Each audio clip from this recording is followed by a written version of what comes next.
Is it adjacent, hypotenuse, all those good things are? Yes. So, getting into chapter 9, we're going to be looking at what are called trig identities. So trig identities and trig equations are different from each other. Before we went on break, we went outside, we measured buildings, and we had all like fun doing that stuff. And we were writing trig equations. What is a trig equation? Basically an equation with trigonometry involved, right? So if I have a trig equation, I can plug in some value for x, and it's going to give me some sort of output, right? Basically, every input that I have has only one output. There's only one answer. There's only one correct answer. If I'm looking at an identity, identities are different because they're always going to be true. So an identity is always true. So if I have something like this, like let's say I have 3x equals 3x. No matter what I plug in for my x value, this statement is going to be true, right? If I plugged in 0, then it would be 0 equals 0. If I plugged in 1, it would be 3 equals 3. If I plugged in 2, I would get 6 equals 6. And that's what we call an identity. An identity is no matter what you're plugging in, this is always going to be a true statement. Does that make sense? Yeah. So then we have what are called trigonometric identities. And that's when a trig value is equal to another kind of statement, if you will. Or a trig value is equal to another trig value. And that exists. Ones that we kind of already talked about before when we made those little flip charts back there are the reciprocal identities. So if I have sine theta, if I find the reciprocal of this, or if I find the inverse of this, this is the same as 1 over, do you remember?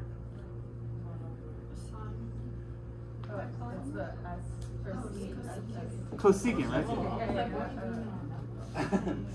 Sine and cosecant are inverses of each other. So sine is equal to 1 over cosecant. Oh, I'm sorry. It threw me off. So sine and cosecant are inverses. If I put 1 over cosecant, then it's equal to sine. These will be the same trig functions. The inverse of cosine is going to be secant. So I can do 1 over secant theta. And cotangent's going to, sorry, whoops, I gave you the answer. Tangent is cotangent. So we have 1 over cotangent theta. And I think we can figure out the other three pretty easily. Yeah. Yes. Inverse of cosecant is sine. This one is cosine. And finally, tangent.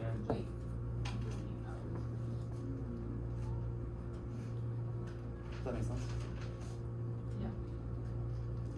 Yeah. So if I were to write out these ratios, let's say I was given an opposite side, a hypotenuse, and an adjacent side. If I were to write out sine and I were to write 1 over cosecant, I would get the same ratio. And so these are all identical to each other. These are identities of each other. We also have tangent and cotangent identities. You guys remember our unit circle from way back? Yeah. So if I have a unit circle, I've got a radius of 1. That's my hypotenuse is 1. And I have an x value of cosine and a y value of sine. What that means is this length right here is going to be cosine. And this height right here is sine. If I'm finding the tangent of this triangle here, tangent is opposite over adjacent, right? My opposite side here is sine. My adjacent side is cosine. So that means my tangent is the same as sine over cosine, or opposite over adjacent. That makes sense? Yeah. See a couple of puzzled looks. Kind of, not really though. it's more like trig functions. Like TOA is opposite over adjacent.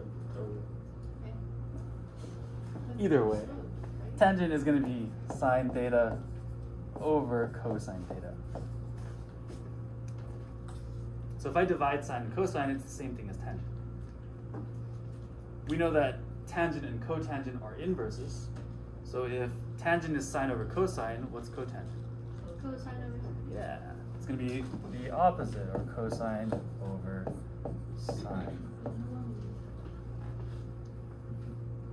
far, so good. So again, all of these things are equal to each other. It's a different way of writing the same ratio. If I were to write these out and kind of divide these pieces together, they'd end up being the same thing. Do we have these 6 top ones? No. Not yet. Oh yeah. So let's get into the good stuff. We're looking at our Pythagorean identities.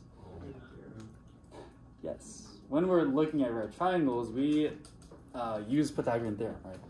Pythagorean theorem is... C squared plus B squared. A squared plus B squared plus C squared equals 1. Why? So A squared plus B squared equals C squared. And again, looking at our unit circle, we can kind of use this triangle here to write out different identities. This is obviously not drawn to scale, but let's say that we took this little triangle here and we put it over here, yeah? And again, we said that our hypotenuse is 1, right? That's our radius. Our x value was cosine. And our height here was sine.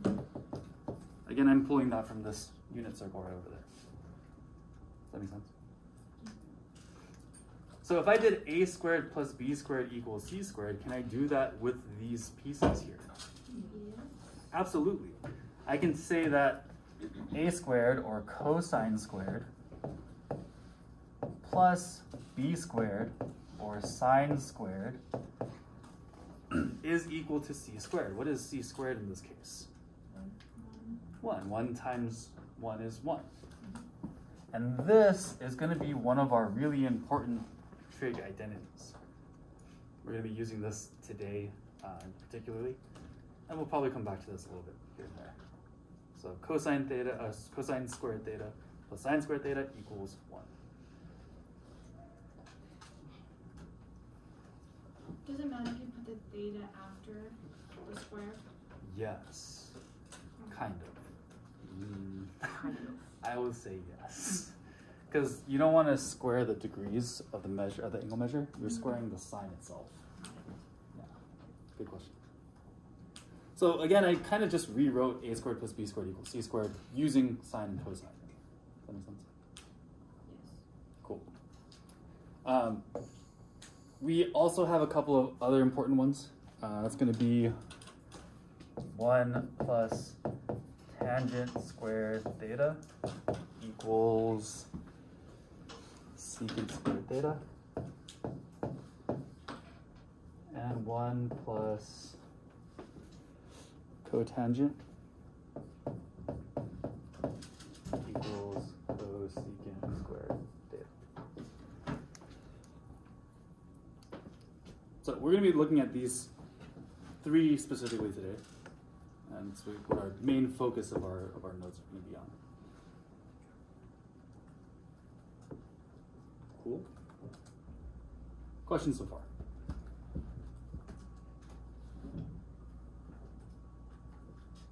Okay. Where does equation come from? Basically, you guys don't have to write this, but if I have a squared plus b squared equals c squared, we know that our hypotenuse is 1. If I want this to be equal to 1, I can divide these by c. If I do that, a over c, or adjacent over hypotenuse, is cosine. Opposite over hypotenuse is sine, and that's 1.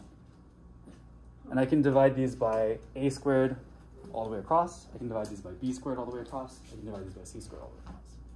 So if I divide these by a squared, then I get 1 plus b over a, which is opposite over adjacent or tangent. Does that make sense? Yeah. Good question. Other questions? Cool. Let me know if you need a little bit more time. Otherwise, I want to scroll down. Cool.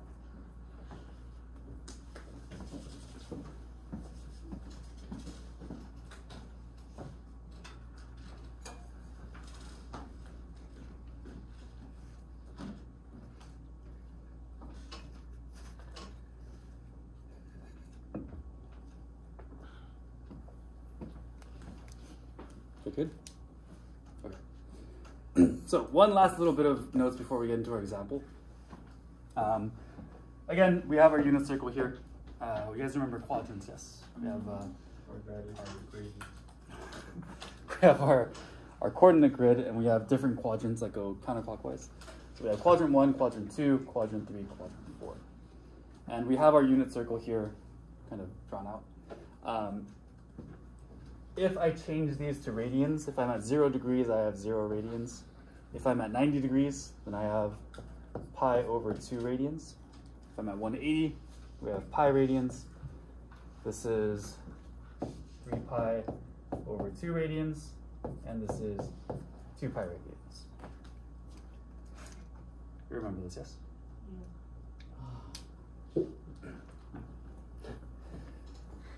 Oh, here it is. So basically just change the degrees to radians right at each, I guess, corner.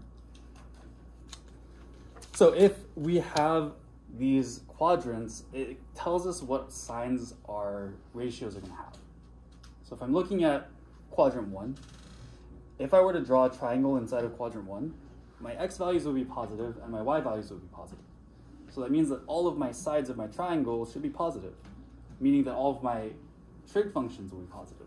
So here, sine, cosine, and tangent will all have positive values. Does that make sense? So when I write out these ratios, they should all be positive because I'm only dealing with positive numbers here. If I'm looking at quadrant 2, now I have a negative x value and a positive y value. So that's going to change things up just a little bit. We end up getting sine, cosine, and tangent will be positive, negative, and negative.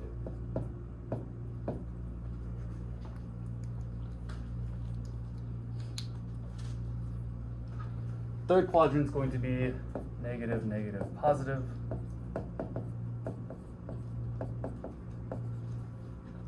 And this also applies to their inverses.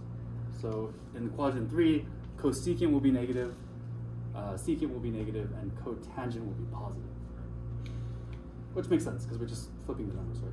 Signs will stay the same. And finally, quadrant 4 is going to be negative, positive, negative.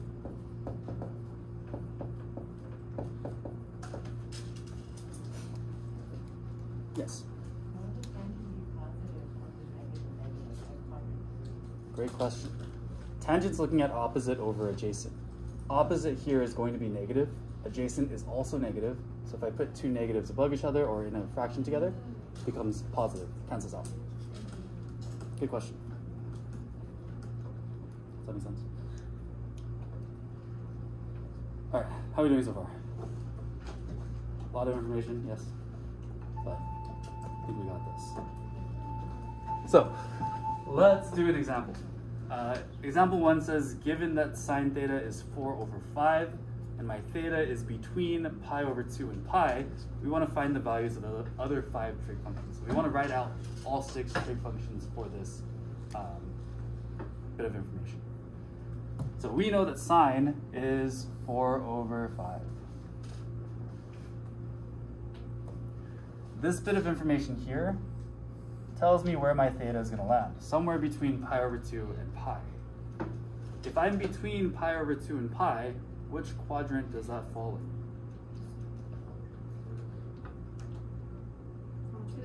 2. Yeah, quadrant 2. We're between pi over 2 and pi, so we're somewhere between here. So we're quadrant 2, that means that our sine value is going to be positive, which it is. It means that our cosine and our tangent values will be negative. So let's write out our trig functions. Looking at sine, remember that we have so, ka, and toa.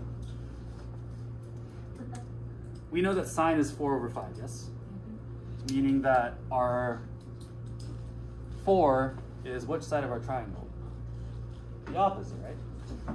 So 4 is our opposite side of our triangle. 5 is going to be the hypotenuse. All I need now is to find the adjacent side. Once I find the adjacent side, I can write out all 6 trig functions.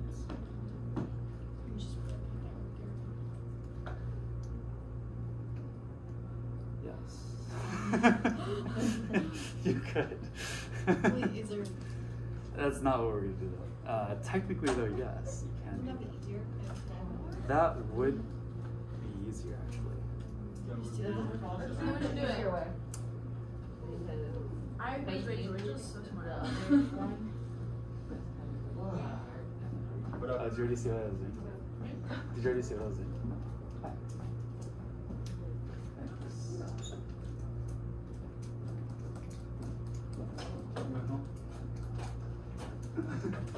I know. You try straight?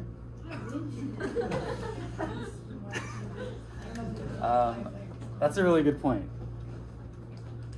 I don't know how to answer that.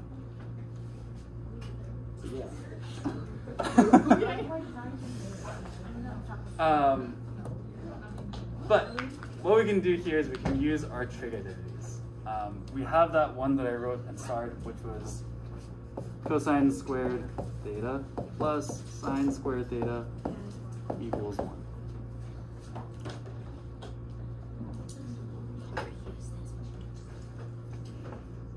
So cosine squared theta plus our sine squared theta, or our sine, is 4/5, and we can square this.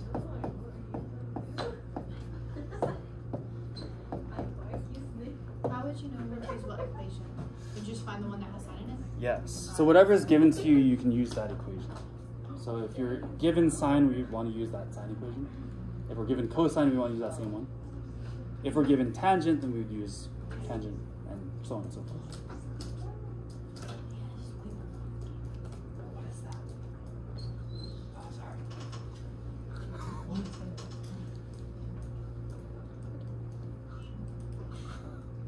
So I might look away for 1 second and the board's already filled up. Is it not water? No. It's fine. Okay. It's fine. Do you want to run to the restroom? They don't have paper towels in there. They don't have paper towels? No, it's a hand. I I know where to get paper towels. You have some in our bathroom. We don't. We don't have some. I'm sorry. This class has paper towels. It's okay. It's fine. I'll take care of it. Yeah. Anyways, continuing on. 4/5 squared gives me 4 squared is 16/25. Just do it. And I'm trying to solve for cosine here, so I want to subtract that fraction on both sides of the equation. So I'm going to subtract 16/25 on both sides.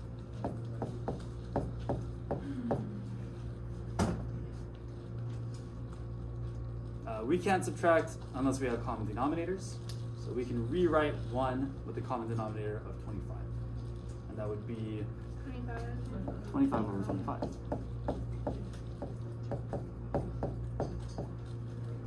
So this cancels out. We subtract this, and we get 9/25. So here we have cosine squared theta is equal to 9/25. Did we solve for cosine yet? No. Not quite. We want to get rid of that square still, so we want to square root both sides.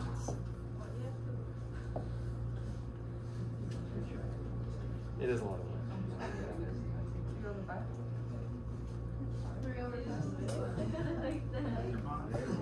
So I can find the square root of top and bottom, and we end up getting cosine is equal to 3/5. So now we know what our adjacent side is, yes? Yep. Our adjacent side is going to be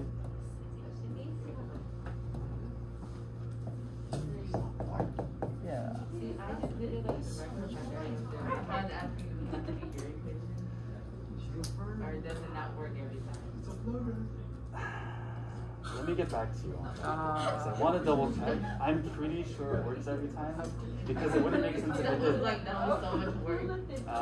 But they do want you to know how to do this. But why? Wait, what's the shorter way? Just do it like how you're zero. Roger? That is true. Let me get back to you on that though. This is obviously easier numbers because it's like the first exam.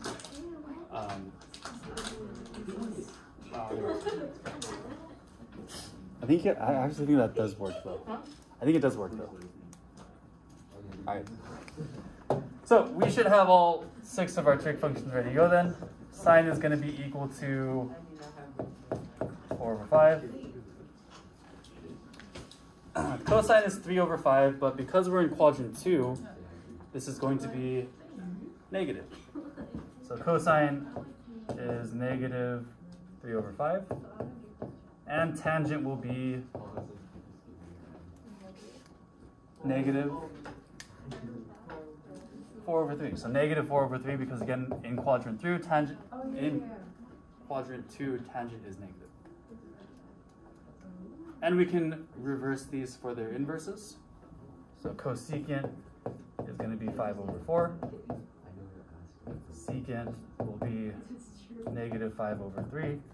And cotangent is negative 3 over 4.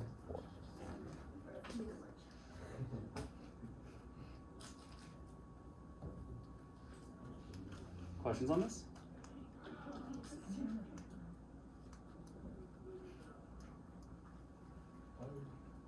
Not too bad, right? Once we solve for one of them, the rest should be pretty easy.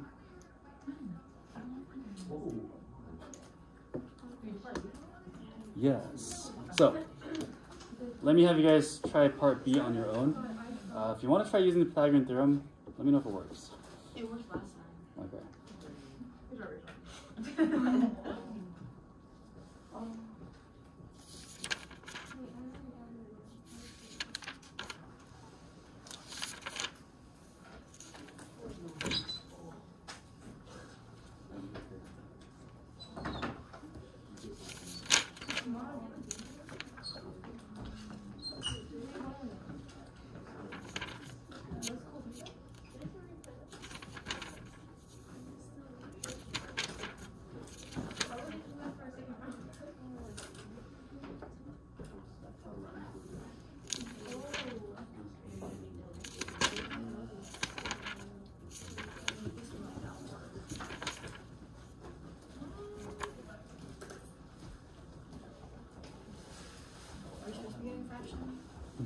Wait. Not a fraction. A decimal. Square root. Oh, square root? Oh. We leave it in square root? Yes. You want to keep it as square root. 37. Well, then Pythagorean theorem doesn't work. Unless I did something wrong. How'd you do that? Oh, I didn't that way. I was just Yeah, but what? Yeah, one. It does work. Oh my goodness. This is a hypotenuse. Oh. No, wait, yeah, that makes sense. I did. I didn't. Look, it should just go away. Yes.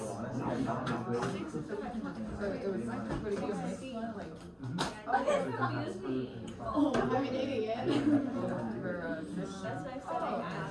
Yeah. That's so easier. Why am I getting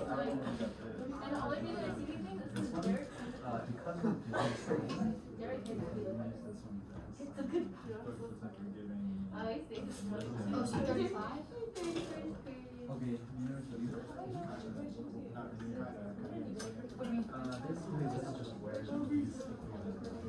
It's not, it's Who's there? you know what it's not. It's like air. I'm gonna check it just in case, but I find that's kind of Well, you did? see, that's going to be sine squared. Say how long that you have.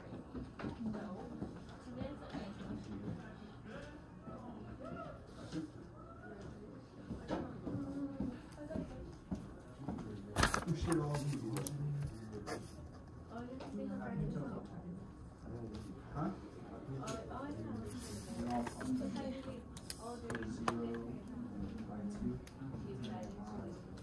It does work. It does.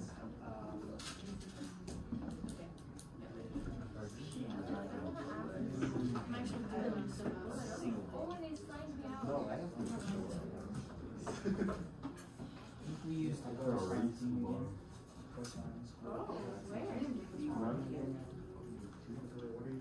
Did you do the normal way or did you just use Gosh, making shapes on accident.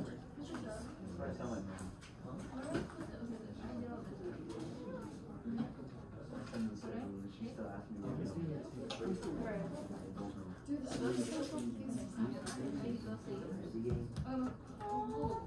I'll ask you. I'm trying to plug it into the equation.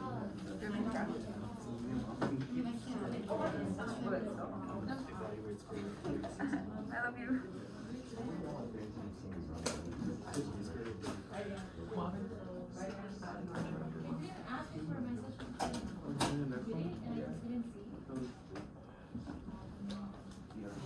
That's wrong. How do I do that? Wendy, the test was out of 12 points. I got 10 out of 12. You lowered it to 12. So I didn't do bad. Yeah, I don't like it when it's confusing. Yeah. Wait, did anyone do the normal one? If I did bad, it was a 20 quiz, but the highest score was a 12. I got a 10. It's because as long as I didn't get it's only our class. Just keep That's this only our going. class didn't have it locked. I did it the other way. So you can just write this. Dude, that was dumb on his part.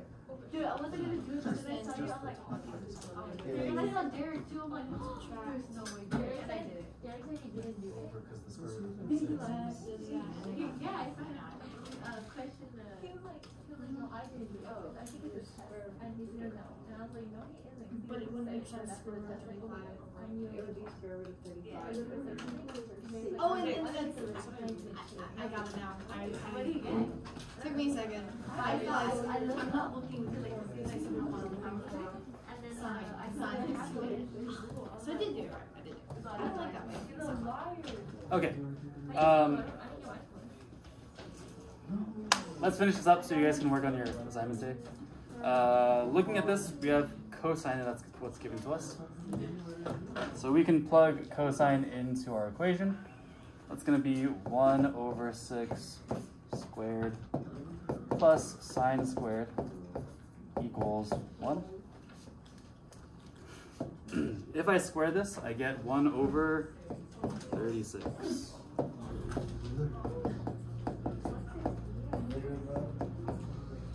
And if I subtract this on both sides,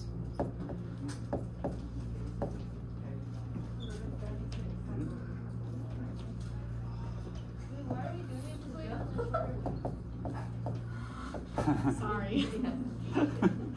yeah.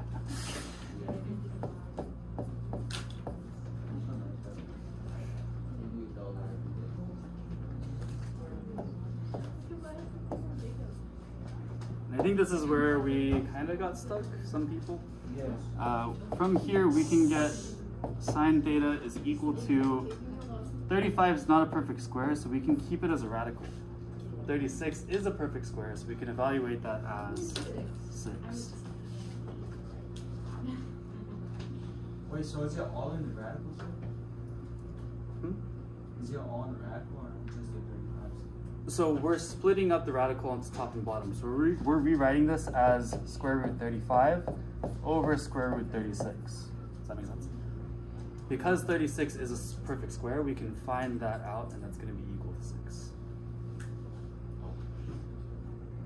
Cool. What quadrant are we in? Yeah, we're in quadrant 1. So all of my trig functions should be positive. So everything's gonna be positive. So sine is square root 35 over 6, which we just figured out right here. Cosine is 1 over 6. Tangent is going to be opposite over adjacent, so that's square root 35 oops, over 1, Which right? is the square root of 35? Or just square root 35. Same thing.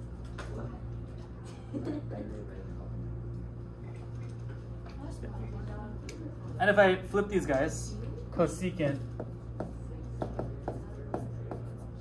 can I keep this like this?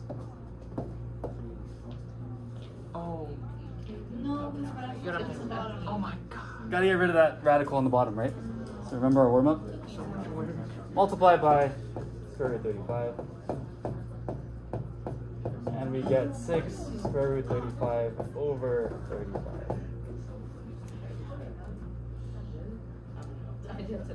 Yeah, the radical goes away. Tangent is opposite over adjacent. Remember that sine is opposite over hypotenuse. Cosine is adjacent over hypotenuse. So we use those other guys to figure it out. Secant here is going to be 6 over 1 or just 6. And cotangent is going to be, and we got to fix this.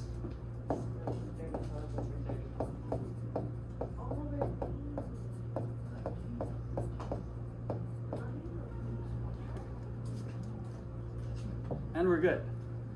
I guess you guys can use the Pythagorean theorem for the homework because it's faster and easier. I need to get back to you guys on why we learned this because I'm a little upset. So how do you use this in a real life situation? Stop at the number questions. Questions on this?